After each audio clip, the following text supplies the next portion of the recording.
Hey everyone, welcome back to the channel. Today we're diving deep into a topic that has fascinated humankind for millennia. Prophets, gurus, and messengers. Think about it, across time and cultures we see these figures emerge, claiming a deeper connection to something bigger than themselves, something divine. But where did this all begin? How did the concept of prophets shape our understanding of religions? We'll be exploring the historical roots of prophecy in major religions like Christianity, Islam, Hinduism, and Buddhism. We'll also unravel the intriguing question of how many prophets each of these traditions actually recognizes. You might be surprised by the answer. And why is it that in today's world, filled with more information than ever before, we seem to have fewer recognized prophets than ever? Join me as we venture into the fascinating realm of modern-day messengers.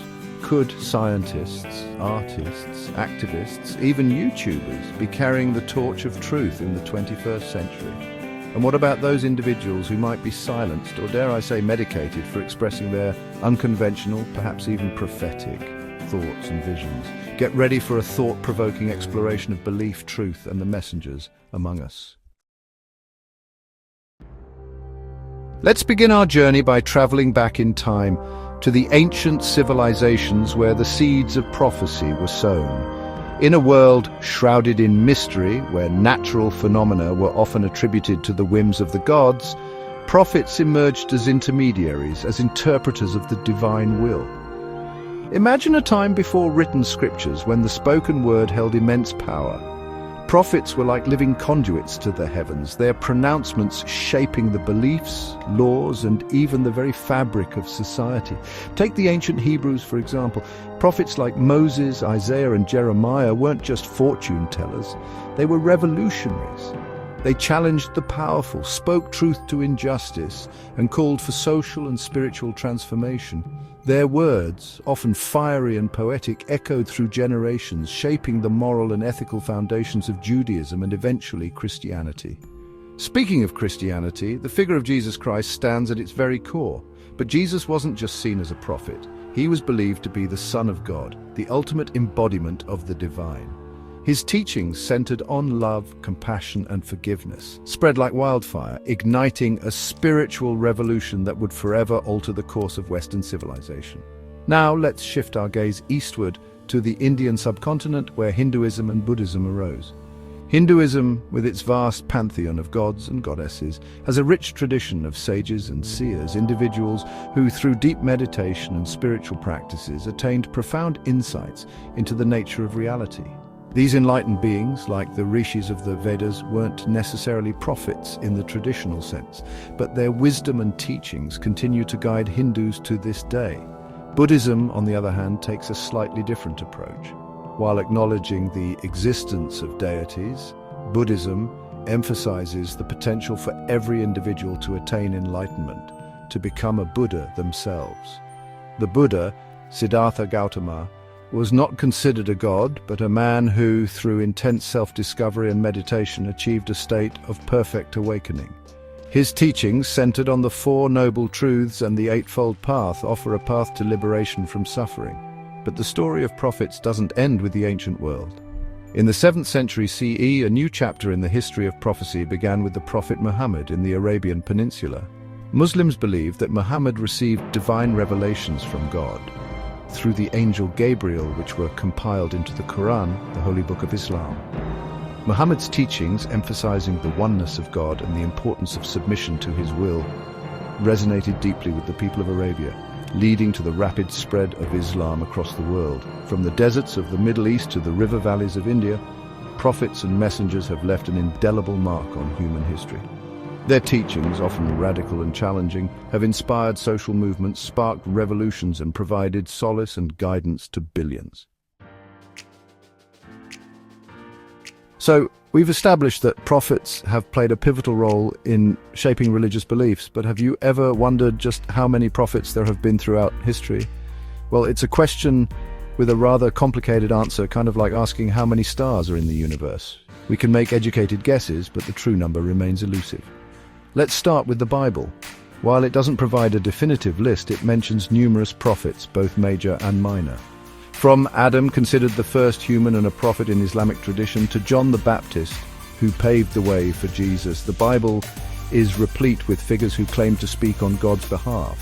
Some estimate the number of prophets mentioned in the Bible to be in the hundreds. The Quran, the holy book of Islam, acknowledges the existence of prophets from all Abrahamic faiths. It specifically names 25 prophets, including Adam, Noah, Abraham, Moses, Jesus, and culminating with Muhammad, who is believed to be the final and seal of the prophets. Islam emphasizes that God has sent prophets to all nations and tribes throughout history, although not all of them are mentioned by name in the Quran. Hinduism, with its ancient and diverse traditions, doesn't have a single definitive list of prophets either. The Vedas, Hinduism's oldest scriptures, speak of numerous rishis or seers who received divine revelations and transmitted their wisdom through hymns and teachings. These rishis are revered as enlightened beings, but their number isn't fixed or universally agreed upon. Buddhism, as we discussed, takes a slightly different approach. While recognizing the existence of enlightened beings, Buddhism doesn't place as much emphasis on the enumeration of prophets. The focus is on the path to enlightenment, which is open to all beings, regardless of their background or social standing. So, why the discrepancy in numbers? Well, part of it has to do with the fluid nature of prophecy itself. In many traditions, prophecy wasn't always about grand pronouncements or predicting the future. It was often about conveying moral and ethical teachings, guiding people toward a more righteous path. Another factor is the passage of time and the evolution of religious beliefs. As religions developed and spread, new interpretations of prophecy emerged, and different figures were elevated to the status of prophets. The process of canonization, where certain texts and figures are deemed authoritative, also played a role in shaping the way we understand prophecy today. The point is, there's no single, universally accepted answer to the question of how many prophets there have been.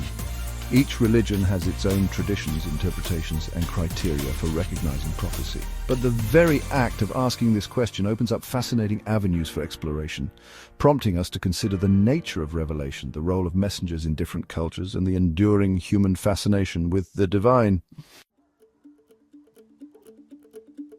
We live in a world saturated with information, a world of instant communication and global interconnectedness.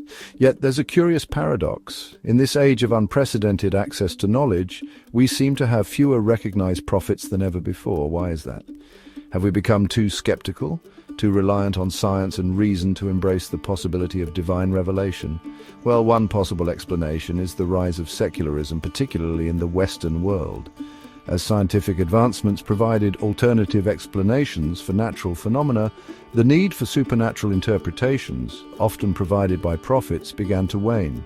The Enlightenment, with its emphasis on reason, logic, and empirical evidence, challenged traditional sources of authority, including religious institutions, and their claims of divine revelation. Another factor is the proliferation of information itself. In the past, prophets often emerged as solitary voices, their pronouncements carrying weight in societies where access to information was limited. Today, we're bombarded with a cacophony of voices, each vying for our attention. It's become increasingly difficult to discern genuine prophetic voices from the noise of charlatans, self-proclaimed gurus, and internet personalities seeking fame and fortune. The fragmentation of belief systems has also contributed to the decline of traditional prophecy. With the rise of individualism and the decline of organized religion in some parts of the world, people are more likely to create their own spiritual paths, drawing from a variety of sources and often rejecting the authority of traditional religious institutions. In this environment, the idea of a single authoritative prophet speaking for a whole community becomes less tenable. But perhaps the most significant reason for the decline of prophecy lies in the way we view truth itself. In a postmodern world where truth is often seen as relative and subjective, the very notion of absolute, divinely revealed truth becomes problematic.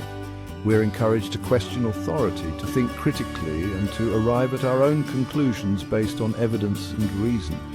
However, this doesn't mean that the human longing for meaning, for connection to something greater than ourselves, has disappeared. Perhaps prophecy has simply taken on new forms, manifesting in unexpected ways. Instead of pronouncements from mountaintops, maybe we're witnessing a different kind of prophecy, one that speaks through acts of courage, compassion, and creativity. Maybe the scientists pushing the boundaries of human knowledge, the artists challenging our perceptions of reality, the activists fighting for social justice, are all, in a sense, channeling a different kind of truth. A truth that resonates with our deepest human values. Perhaps prophecy, instead of being confined to the realm of organized religion, has become more democratized, more accessible to all who seek to make a positive impact on the world. Now, if we entertain the idea that prophecy isn't confined to ancient texts and dusty scrolls, that it can manifest in the here and now, then who might be considered our modern-day messengers? Who are the individuals challenging our assumptions, pushing the boundaries of human understanding and inspiring us to build a better future? Let's start with the world of science. Scientists, with their insatiable curiosity and rigorous pursuit of knowledge, are constantly expanding our understanding of the universe and our place within it. Think of the late Carl Sagan, who, through his eloquent books and the groundbreaking television series Cosmos, ignited a passion for science in millions.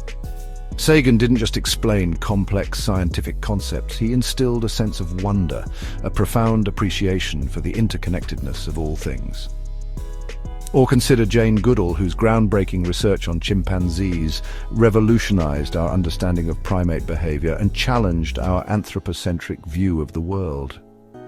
Goodall's tireless advocacy for conservation and animal welfare has inspired generations to become better stewards of our planet. Beyond the realm of science, we find artists, musicians, and writers who, through their creative expressions, challenge our perceptions, evoke powerful emotions, and connect us to something larger than ourselves. Think of the transformative power of music, how a single song can move us to tears, ignite our passions, or inspire us to action. Musicians like Bob Dylan, Nina Simone, and John Lennon use their platforms to challenge social norms, speak truth to power, and inspire generations to fight for a more just and equitable world. Writers too have the power to transport us to different worlds, to challenge our assumptions, and to expand our capacity for empathy and understanding. Authors like Maya Angelou, Toni Morrison, and James Baldwin gave voice to the marginalized, exposed the raw realities of racism and injustice, and inspired countless individuals to fight for equality. And we can't forget about the activists and change-makers who dedicate their lives to fighting for social justice, human rights, and a more sustainable future. Individuals like Malala Yousafzai, Greta Thunberg, and Black Lives Matter co-founders Alicia Garza, Patrisse Cullors, and Opal Tometi are shining examples of courage, resilience, and unwavering commitment to creating a better world. These individuals, and countless others like them, may not fit the traditional mold of prophets, but they embody many of the qualities we associate with prophecy. Courage, integrity, a deep sense of purpose, and an unwavering commitment to truth. They challenge us to think differently, to question the status quo, and to work towards a future that is more just, compassionate, and sustainable. So the next time you're wondering where all the prophets have gone, take a look around. They might be working in a lab, writing a novel, leading a protest, or creating art that inspires and challenges us. Prophecy, in its many forms, is alive and well, waiting to be discovered in the most unexpected of places. Now let's dive into a more controversial aspect of this discussion, one that delves into the realms of mental health, societal norms, and the very thin line between what we deem sane and insane. Throughout history, individuals who claimed to have visions, who heard voices, or who exhibited unconventional behaviors were often labeled as prophets, saints, or oracles. But in our modern, medically driven society, these same individuals might be diagnosed with mental illnesses and medicated into silence. It begs the question, are we, in our attempts to treat mental illness, inadvertently silencing potential messengers, individuals who might possess unique insights, perspectives, or even glimpses of a deeper reality that eludes the average person? Consider the case of Joan of Arc, the young peasant girl who claimed to hear voices from saints, leading her to command the French army to victory against the English in the 100 Years' War. In the 15th century, she was hailed as a heroine, a saint guided by divine intervention. Today, some might interpret her visions as auditory hallucinations, a symptom of schizophrenia or another mental illness. This isn't to say that mental illness doesn't exist or that those who experience it shouldn't receive treatment. On the contrary, access to proper mental health care is crucial. However, it's essential to approach this topic with nuance and sensitivity, recognizing that the line between what we consider normal and abnormal is often blurred and culturally defined. What's considered a sign of mental illness in one culture might be seen as a mark of spiritual enlightenment in another. Shamans, medicine men, and mystics throughout history have often exhibited behaviors that, in a modern Western context, might be pathologized. They might enter trance states, speak in tongues, or claim to communicate with spirits, experiences that could easily be misconstrued as symptoms of mental illness. The challenge lies in discerning genuine mental illness from what might be unconventional, even extraordinary, ways of experiencing and interpreting the world. It's about recognizing that not all unusual experiences are pathological, that some might offer valuable insights into the human condition or even point towards alternative ways of knowing and being. Of course, this is a complex issue with no easy answers. It requires a delicate balance between respecting individual autonomy and ensuring that those who genuinely need mental health care receive it. It also demands that we approach the experiences of others, particularly those whose perceptions of reality differ from our own, with empathy, open-mindedness, and a willingness to suspend judgment. Instead of immediately resorting to labels and diagnoses, perhaps we should listen more closely to the stories of those who experience the world differently. Their perspectives, even if challenging or unsettling, might offer valuable insights into the human mind, the nature of consciousness, and the vast spectrum of human experience. Who knows, we might even stumble upon a modern-day messenger, whispering truths that, while jarring to our preconceived notions, could illuminate the path towards a more compassionate and understanding world. That was quite a journey, wasn't it? We've explored the history of prophets, the challenges of quantifying their numbers, the reasons for their seeming absence in the modern world, and the controversial issue of medicating those who might be channeling a different kind of truth. As we've seen, the concept of prophecy is far from straightforward. It's a tapestry woven from history, culture, belief, and the enduring human search for meaning. And while the traditional image of a prophet might not fit neatly into our modern worldview, the qualities they embodied, courage, integrity, compassion, and a relentless pursuit of truth, remain as relevant as ever. So as you go out into the world, keep your mind open to the possibility of messengers among us. Individuals who challenge the status quo, inspire us to be better, and offer glimpses of a more just and compassionate future. And who knows, maybe, just maybe, you'll discover that you too have a message to share with the world.